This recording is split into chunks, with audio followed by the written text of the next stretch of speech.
अलबेले किस्सों की दास्तां के सिलसिले शुरू हुए, बनके कहानियां कहानियां।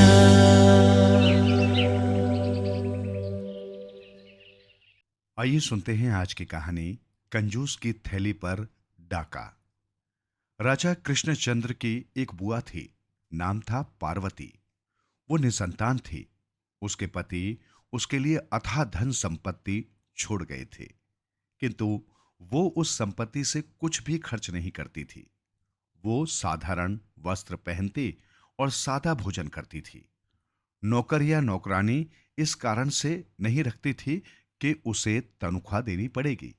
राजा के बहुत आग्रह करने पर उसने भोजन बनाने के लिए एक नौकरानी रख ली थी, जिसे रूखा सूखा भोजन तो वो दे देती थी, किंतु नौकरानी की तनख्वाह राजा के कोष से ही मिलती थी। पार्वती के कई रिश्तेदारों ने उसे कई बार समझाया कि वो अपने धन को अच्छे कामों पर खर्च करे, क्योंकि उसके मरणोपरांत कोई बेटी या बेटा तो उसके धन को खर्च करने वाला है नहीं। लेकिन पार्वती उनकी बात को नहीं मानती थी। स्वयं राजा कृष्णचंद्र भी कई बार पार्वती को समझा चुके थे। एक बार राजा कृष्णचंद्र ने गोपाल से कहा, गोपाल, तुम्हें पार्वती बुआ के बारे में तो मालूम ही है, हद दर्जे की कंजूस है। क्या तुम अपनी चतुराई से उससे कुछ धन ला सकते हो? सोच लो, यदि तुम उसे मूर्ख बनाकर कुछ धन हथियाने में कामयाब हो गए तो मैं तुम्हें उससे 2 गुना इनाम दूंगा। वैसे मुझे ये मालूम है कि तुम उससे कानी कौड़ी भी हासिल नहीं कर सकते। गोपाल बोला, महाराज, मेरा नाम गोपाल है। मैं पत्थर में से भी रस निकालना जानता हूं। बुआ तो फिर भी एक इंसान है। आप देख लेना कि मैं किस तरह उस सूम की जेब से पैसा निकालता हूं। महल में सभी जानते हैं कि गोपाल महाराज का विशेष प्रिय व्यक्ति है, अतः उसके महल में जाने के लिए कोई रोक टोक नहीं थी। वो किसी भी समय महल में बेरोक टोक चला जाता था। सारे प्रहरी उसे अच्छी तरह से पहचानते थे। महाराज से विदा लेकर गोपाल पहुंचा बुआ पार्वती के पास।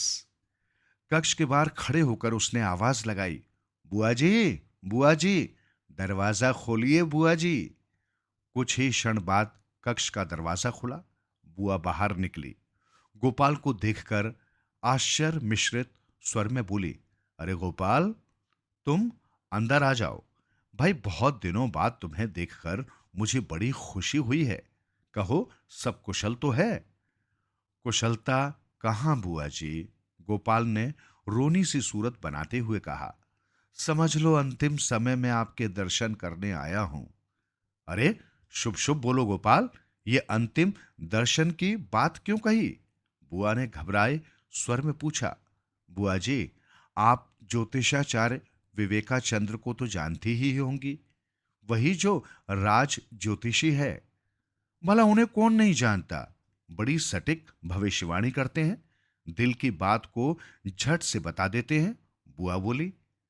वही वही, गोपाल ने बुआ की बात का समर्थन करते हुए कहा। बुआ जी, उन्हीं ज्योतिषी जी ने कहा है कि गोपाल ने जानबूझकर अधूरी बात की। क्या कहा है राज ज्योतिषी ने गोपाल? बुआ ने आशंकित स्वर में पूछा। अपनी बात पूरी करो ना। बुआ जी, ज्योतिषी जी ने कहा है कि मेरी आयु अब मात्र 6 महीने की शेष रह गई है। इसके बाद मेरी मृत्यु निश्चित है, गोपाल ने कहा। ऐसी बातें मुंह से न निकालो गोपाल। भला अभी क्या तुम्हारी उम्र मरने की है? बुआ बोली। बुआ, ज्योतिषी जी का बताया हुआ अभी तक तो सच ही निकला है। मैं तो ईश्वर से प्रार्थना करता हूं कि उनका कथन सच न हो, पर प्रभु की इच्छा को कौन जान पाया है। यही सोचकर मैं आपके यहां आपके दर्शन के लिए चला आया। सोचा, बहुत दिनों से आपके हाथ का प्रसाद भी नहीं खाया है। प्रसाद पाने की इच्छा मुझे आपके यहां खींच लाई है। ठीक किया बेटा, तुम जितने दिन चाहो मेरे पास आराम से रहो। अब कैसा आराम और कैसा काम बुआ, ये जिंदगी ही कुछ दिनों की मेहमान है। इसलिए तो आपके पास आ रहा हूं।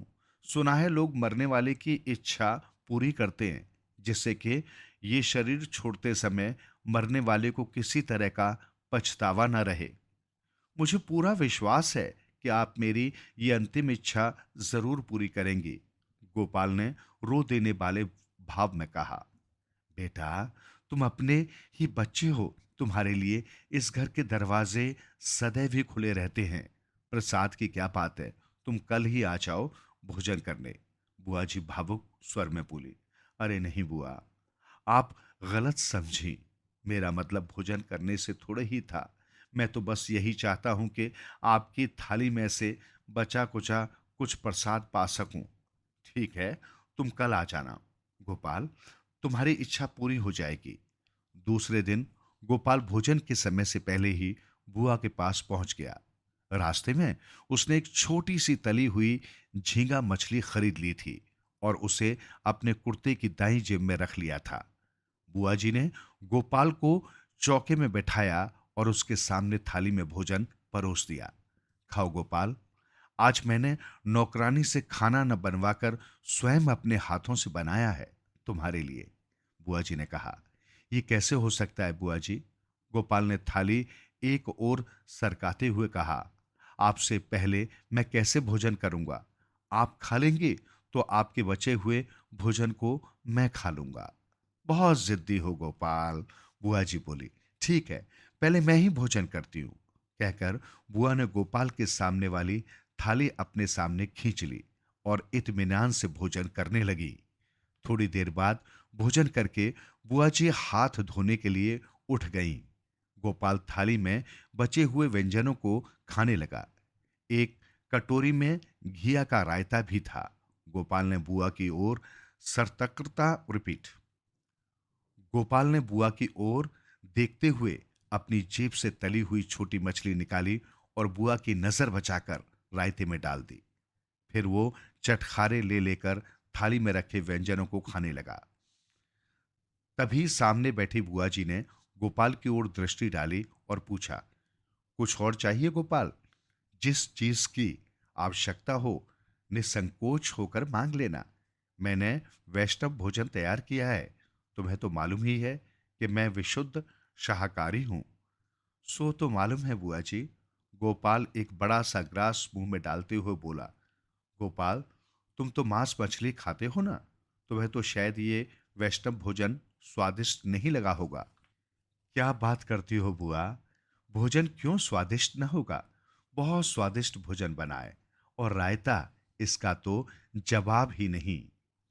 रायते में घिया के साथ साथ तली हुई झींगा मछली जो पड़ी है, कहते हुए गोपाल ने मछली हाथ में लेकर बुआ जी के सामने लहराई।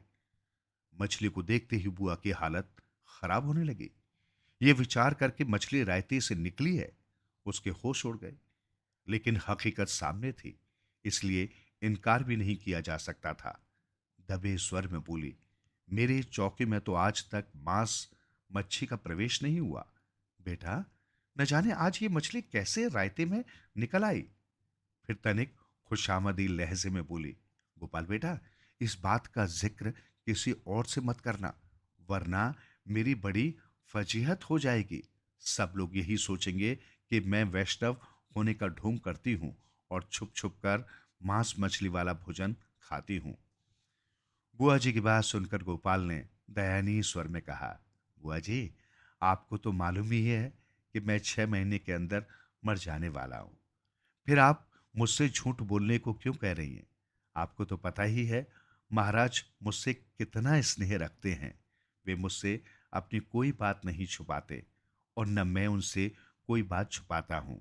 यदि उन्होंने स्नेहवश पूछ लिया कि गोपाल, तुमने बुआ जी के यहाँ क्या क्या खाया, तो मुझे विवश होकर बताना ही पड़ेगा।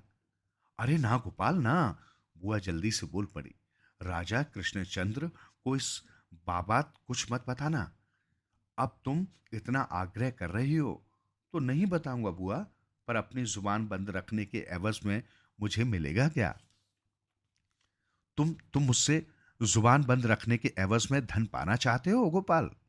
बुआ ने थोड़ा आश्चर्य व्यक्त करते हुए पूछा।